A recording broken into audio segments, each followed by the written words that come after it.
Maka digambarkannya orang itu berkeliaran, namun tetap menuju kepada tujuan akhir, yaitu Tuhan sendiri.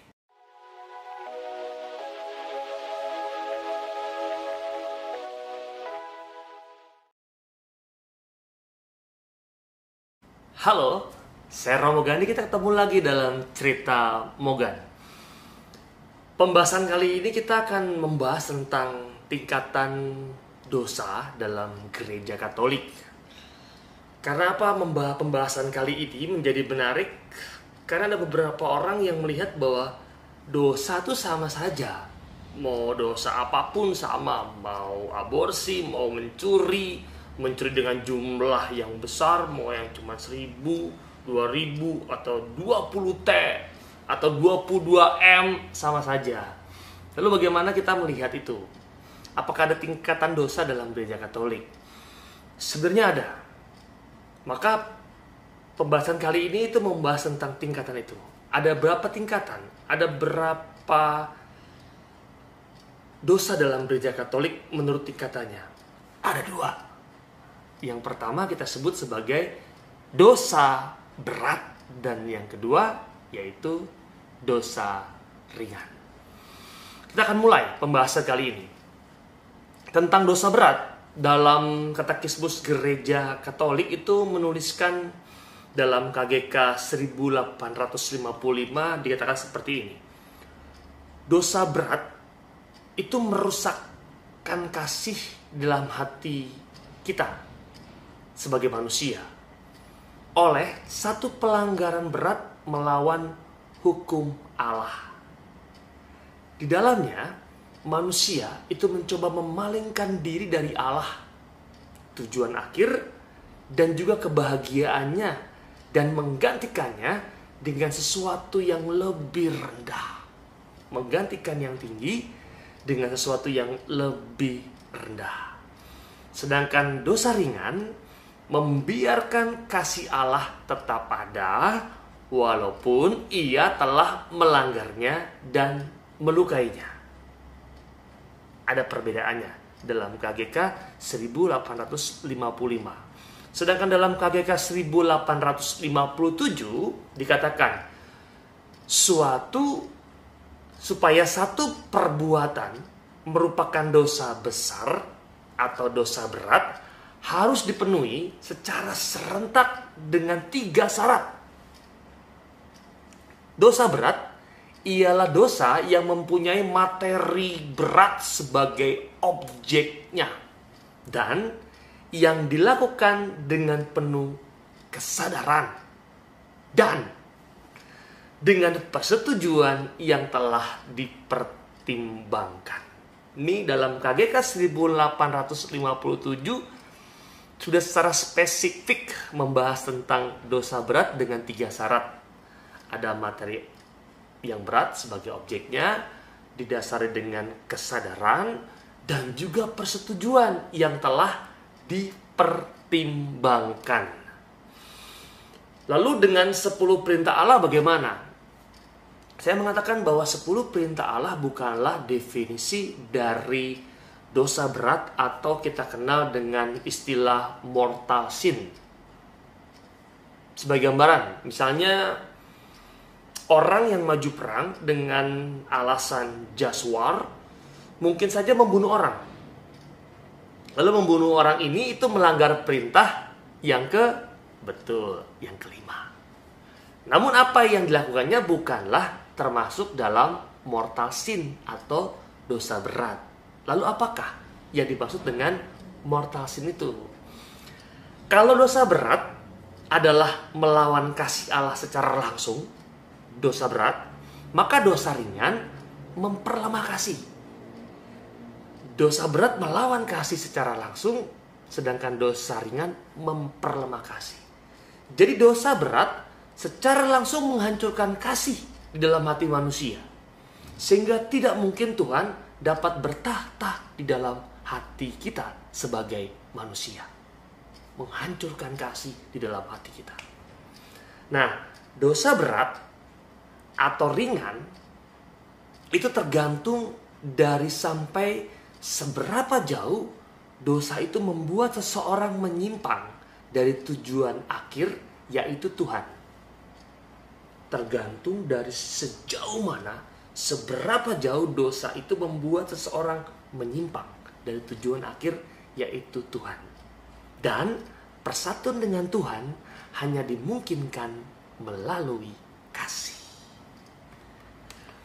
Maka jika dosa tertentu membuat seseorang menyimpang terlalu jauh sampai mengaburkan, bahkan membelokkan dari tujuan akhir, maka itulah yang disebut sebagai dosa berat.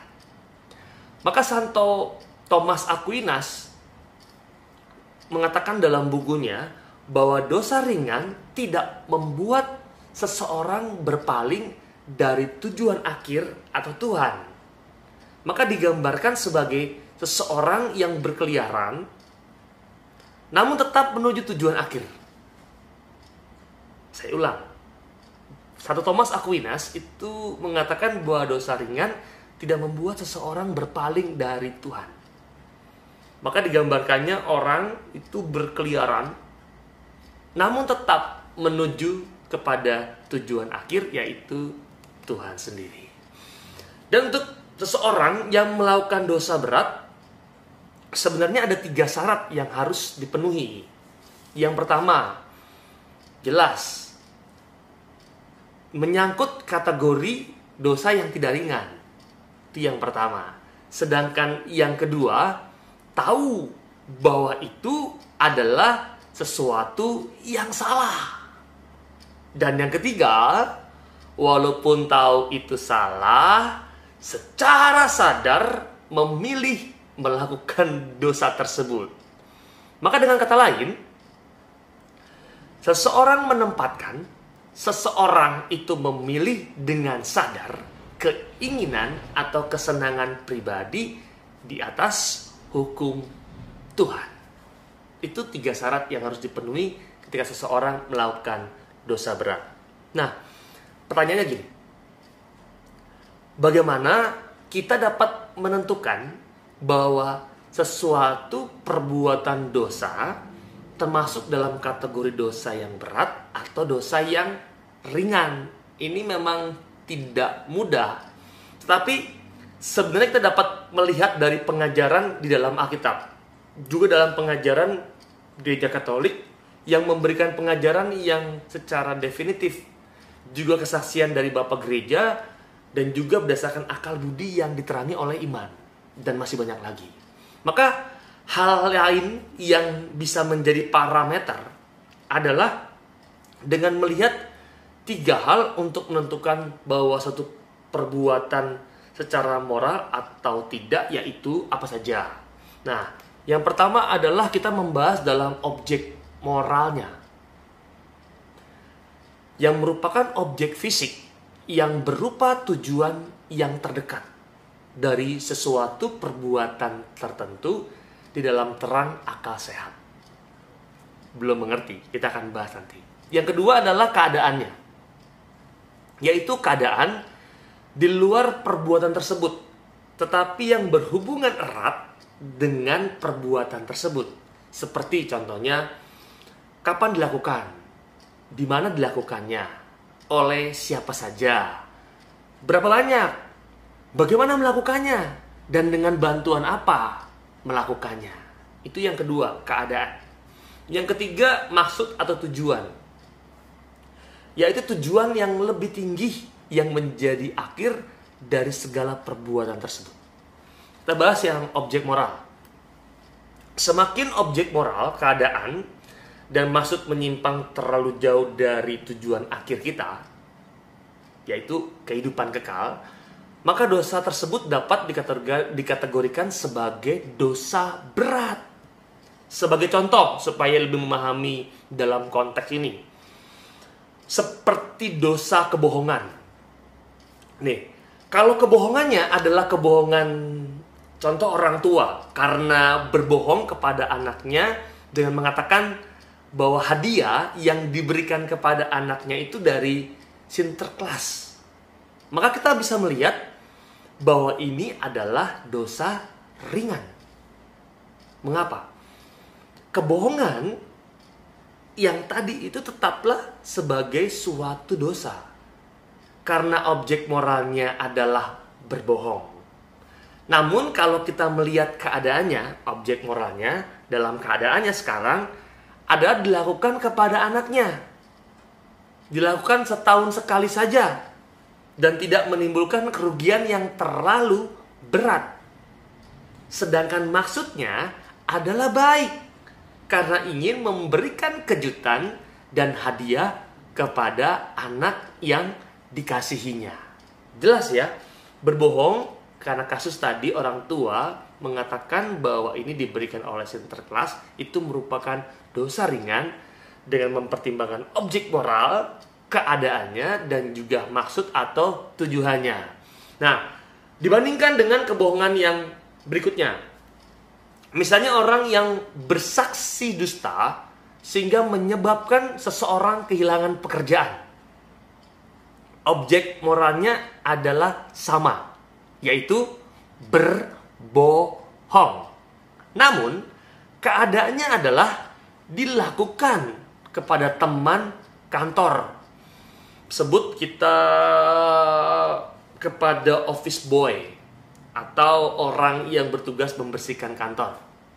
Nah, kehilangan pekerjaan bagi office boy tersebut berarti kehilangan mata pencarian. Sehingga apa? Sehingga membuat istri, bahkan anak-anaknya tidak dapat makan. Maksudnya, mungkin iri. Mungkin karena ingin balas dendam. Mungkin karena sesuatu yang menyesakan bagi dirinya dan lain-lain. Maka dalam kategori kedua ini, kalau berbohong tersebut dilakukan secara sadar dan terencana. Sadar dan terencana, tahu bahwa itu salah dan menyebabkan penderitaan yang berat bagi keluarga tersebut, dan orang tersebut tetap melakukan perbuatannya, maka kebohongan dalam hal ini dapat digolongkan sebagai dosa berat. Ini sekilas kita melihat bagaimana perbedaan dalam tingkatan dosa berat dengan dosa ringan. Memang agak sulit ya membandingkannya. Tetapi dengan bantuan objek moral, dengan bantuan keadaan, dengan bantuan maksud dan tujuan, kita dapat memahami itu. Maka kalau dikatakan atau ditanyakan, apakah tingkatan dosa dalam gereja Katolik? Ada. Dosa berat dan dosa ringan. Nah, kita dalam kehidupan sehari, dalam perjuangannya, lebih banyak melakukan dosa apa? Dosa berat atau dosa ringan? Maka dalam pembahasan yang berikutnya kita akan lihat bagaimana dosa-dosa ini menimbulkan sesuatu yang pada akhirnya membuat kita butuh diampuni. Semoga terbantu dengan pembahasan dalam cerita Mogan kali ini mengenai tingkatan dosa, dosa berat dan dosa ringan. Kita akan ketemu lagi dalam cerita Mogan yang berikutnya. Salam.